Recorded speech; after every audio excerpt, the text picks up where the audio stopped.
Hello again, I'm John Turzak, and this lesson, which is a really groovy lesson, which is how to braise a whole pork shank Puerto Rican style. I have in front of me here about a 3-pound pork shank, which is a good average size for a whole pork shank. And we're going to start by putting a zigzag pattern inside the skin all the way around.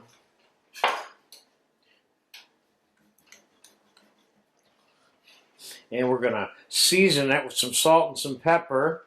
And we're going to par roast it in the oven for about 45 minutes to render some of this skin and fat. Let's do the zigzag lattice part here. Before we braise it. And we're going to be braising it with oranges, rum, sautéed onions, brown sugar, a lot of garlic, cinnamon, cumin, bacon fat. This is going to be a tasty little devil. We're going to serve the things that are cooked in the braising pan with this, along with some Puerto Rican style rice, which I'm going to have a separate lesson for you for.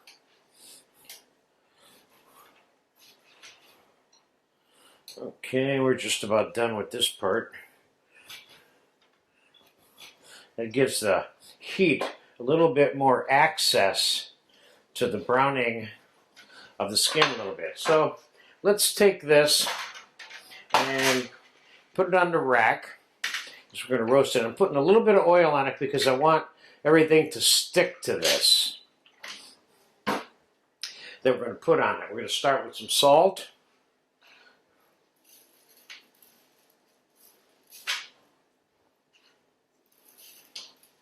And some pepper.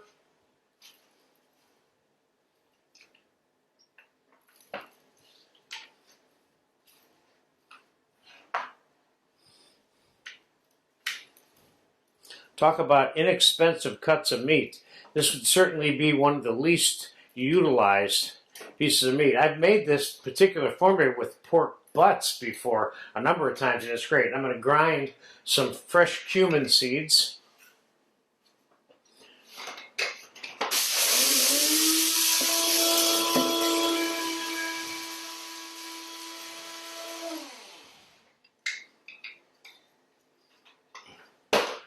And we're going to get some of that on here.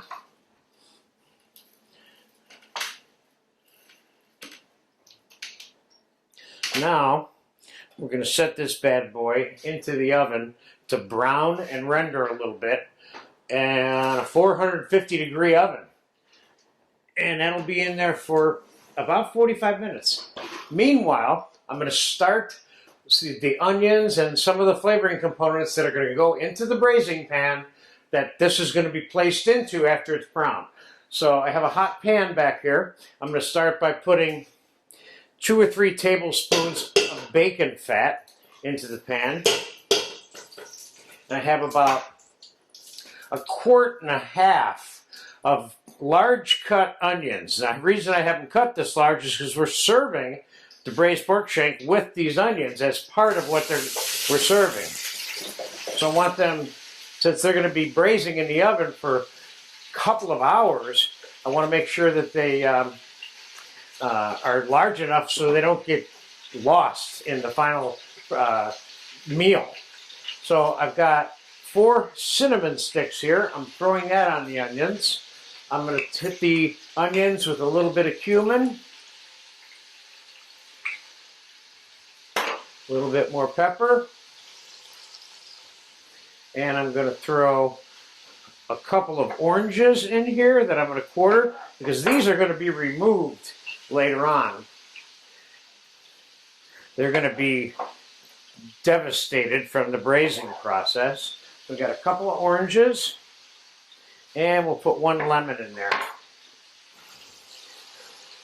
And a couple of cups of whole raw garlic.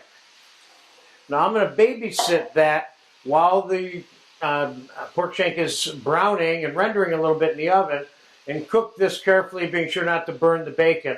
And I may add a little bit of chicken stock to it between now and that 45-minute period when this thing is done. So I'll be back in about 45 minutes. This will be a little sauteed, and the pork will be ready to begin the braising process. Okay, it's been 45 minutes. And as you can see, it's browned a little bit and rendered a little bit. The pork shank and the onions and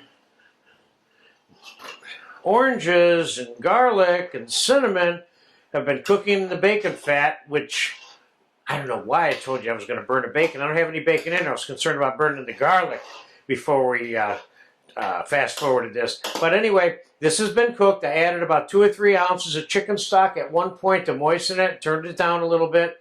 This is looking good. Now we're going to prep this with brown sugar.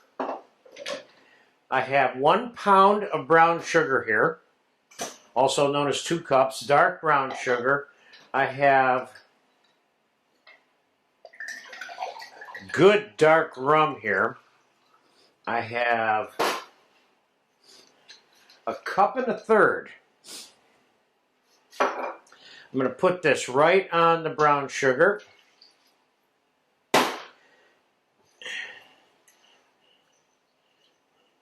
Get that dissolved in there like so. Now, it's time to place the pork into the braising pan. I'm going to pour the rum and the brown sugar directly onto the pork, like so. I got 1 banana I'm going to add to this because I think this mixture can handle the 1 banana. Of course, we're going to be pulling out the citrus pieces and the cinnamon sticks during the finishing process later. And I have a little bit of boiling chicken stock here. I'm going to add about 1.5 cups to 2 cups. Now, I'm going to put a lid on this. And I'm going to put it in a 350 oven until the pork is tender enough to eat, which will probably be in about 2 hours. So when it's getting close, and I'll baste it a little bit in between, but when it's getting close, I'll come back and we will slow down the fast forward process and take a look at that pork again. Right, the pork shank has been cooking for 3 hours. About 1.5 hours into it, I rotated it and I turned the oven up to 350 because I found myself getting impatient. Not that I recommend that. But anyway, it's done now. We're going to take it out, sort through it a little bit, let it cool, and we will come back and fast forward through the cooling off process, and then we will put at least 1 version of this together. And there you see, we got a fair amount of fat on the top of this.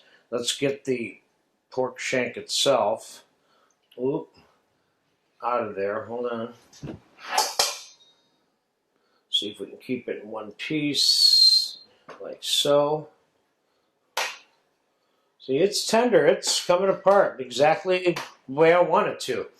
Also, what I'm going to do now is I'm going to pull some of the things out of the pot that I know I'm not going to serve with this, which is all these boiled up pieces of citrus, that 1 banana that I put in here is still almost intact, as you can see. Doesn't look much like a banana anymore. Okay, let's get the rest of the whole cinnamon sticks. Those are coming out.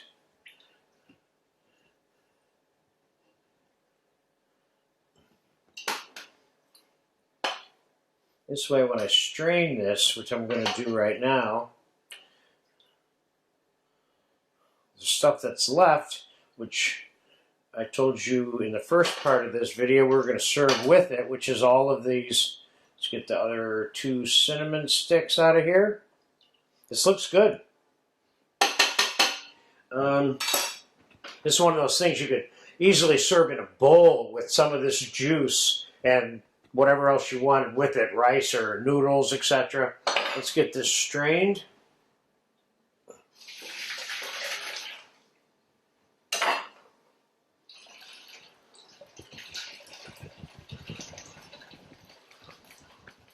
All of that is good food right there that we're going to serve with this in a kind of provincial sort of way here. Here, let's see if I can get this out of the way. And what we want to do is I'm going to dump this stuff on here, let it cool off. See if there's anything else in there we don't want. Yeah, there's a piece of orange rind. All those nice whole garlic cloves are in here. And there's another cinnamon stick. Let's get that out of there. Okay, I'm going to put this juice on the stove. We're going to give this a few minutes to cool. Put the juice on the stove and skim some of the fat off of it. We'll fast forward it here, and I will set us up a little stage for the completion of getting this onto a plate, okay? Okay, I set up a little fun finishing station here for us for this Puerto Rican style pork, as I'm calling it. First, this is the amount of fat that I took off the top of that juice that has been simmering in the background back here. And we have about a quart or 3 cups of that broth, braising liquid, that I'm going to thicken with a little bit of cornstarch slurry. I got a couple tablespoons of cornstarch here and a little bit of cold water.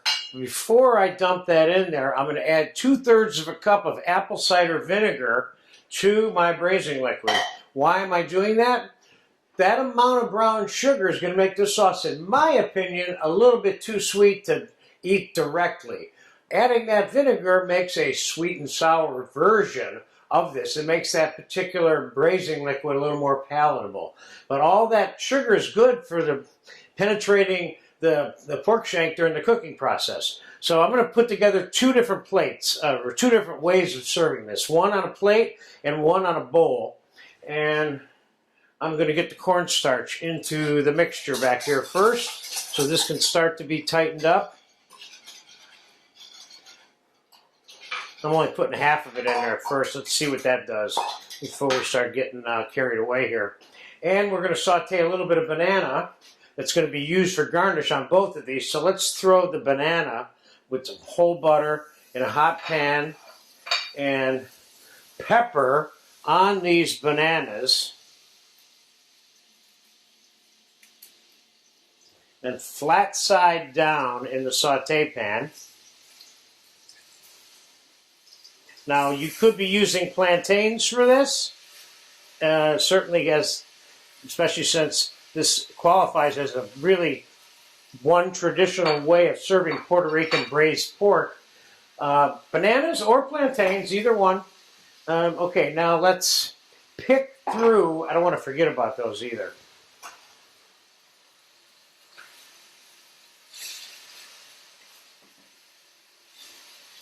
Let's give them another 60 seconds to brown.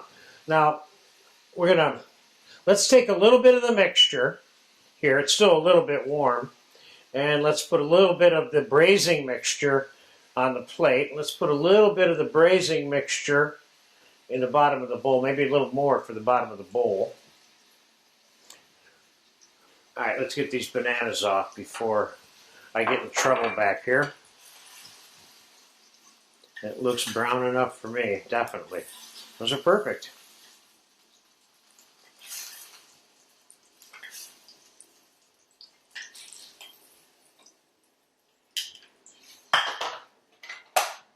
And we're also going to use that cherry mango salsa that I discovered when I made the mango salsa and the cherry compote yesterday. So let's get back to cleaning this for a second.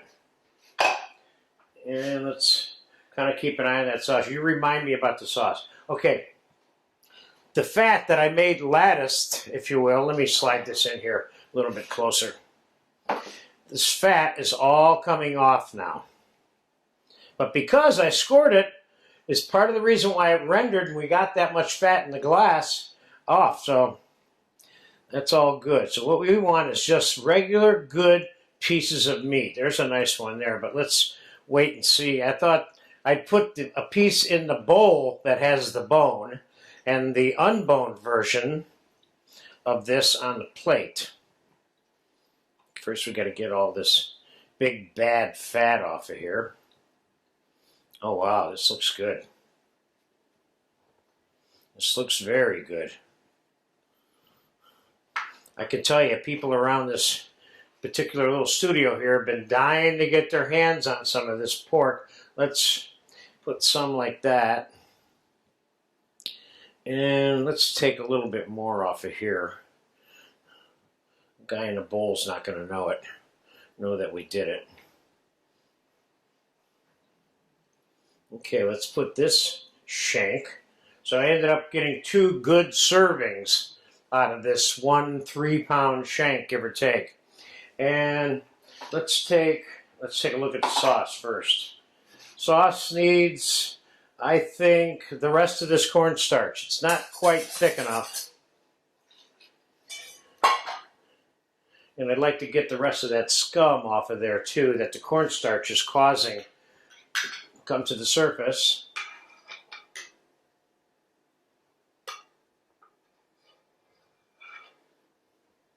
Now, could I strain this through a fine sieve, this sauce or this braising liquid that is now a sauce? I could, but I'm not going to, because I see this more as a country version. Now we're going to take a little bit of the roasted red pepper coulis that I've showed you how to make. And we are going to take, let's put a couple of bananas right in here. And let's put our food here, center stage here. And okay, the sauce is thickened. And let me give this a taste before I commit myself here.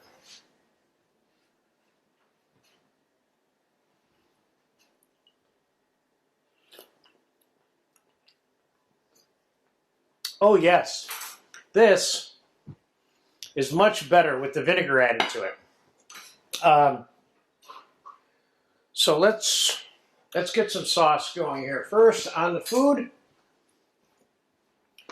before we, obviously one of the accompaniments for this item, in either case, either on the plate or in the bowl, would be the Puerto Rican rice recipe video that I made for you.